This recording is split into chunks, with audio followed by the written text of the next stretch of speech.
Olá! Hoje a gente vai mergulhar na arquitetura de uma das narrativas mais influentes da história, o comecinho de Gênesis. Vamos dar uma olhada em três ideias fundamentais que esse texto apresenta como os pilares da realidade: a soberania, a ordem e o propósito que estaria por trás de tudo. A narrativa de Gênesis, ela não começa transformando algo que já existia.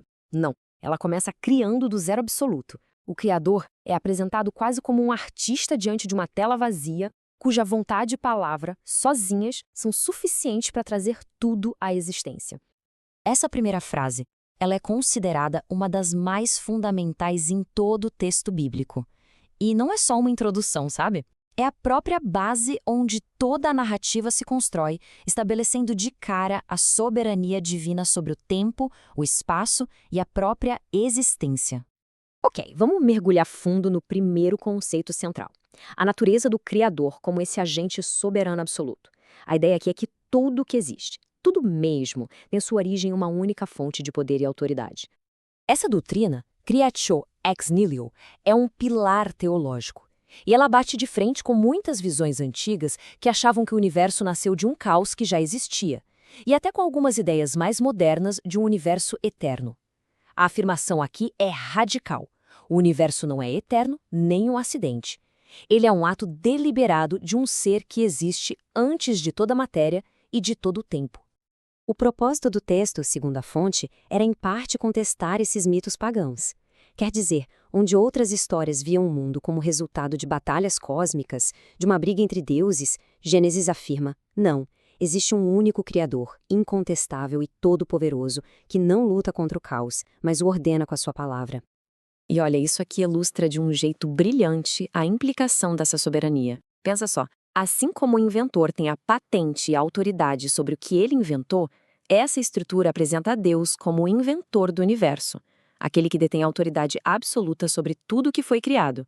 É ele quem estabelece as regras e o propósito. Agora vamos avançar um pouco e ver como isso tudo evolui. De um ato soberano para um resultado totalmente ordenado. A criação não é só um ato de poder, mas também um ato de sabedoria e de design. O texto descreve o estado inicial como tohu wabohu, que a gente pode traduzir como sem forma e vazio.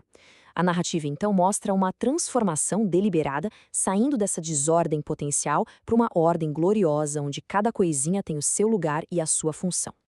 Agora, o que é bem interessante aqui é como isso ilustra uma progressão lógica, não uma série de eventos aleatórios. Primeiro, os espaços são formados e separados. Depois, esses espaços são preenchidos. É um processo metódico que revela um design inteligente por trás. A analogia do relógio suíço cai como uma luva aqui. Pensa bem, assim como as engrenagens de um relógio funcionam em perfeita sincronia, a precisão e a interconexão do universo, desde as órbitas dos planetas até o equilíbrio ecológico, tudo isso aponta para um designer inteligente, com um propósito bem claro. Este outro texto serve de apoio e reforça a ideia central de que o mundo foi criado com uma intenção clara: ser um lar ordenado, funcional. O objetivo nunca foi o caos, e sim um cosmos habitável projetado para a vida florescer. Isso nos leva ao ponto alto do relato da criação, o papel e o status que foram dados à humanidade. Depois de ordenar todo o cosmos, o foco se volta para o clímax da obra. De acordo com a fonte, a dignidade humana não se baseia em status, raça ou riqueza, não. Ela vem dessas três qualidades que são inerentes. Ser criado à imagem de Deus significa refletir o seu caráter, viver em relacionamento e ter uma missão específica para cumprir aqui na Terra. Essa passagem dos Salmos, ela ecoa essa posição única e essa autoridade delegada que foi concedida à humanidade lá em Gênesis. A linguagem de coroar e dominar reforça essa ideia de que os seres humanos foram designados como uma espécie de vice-regentes na criação.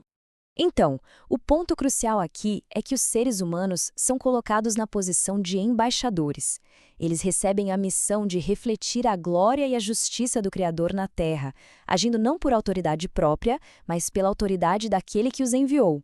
Faz sentido, né?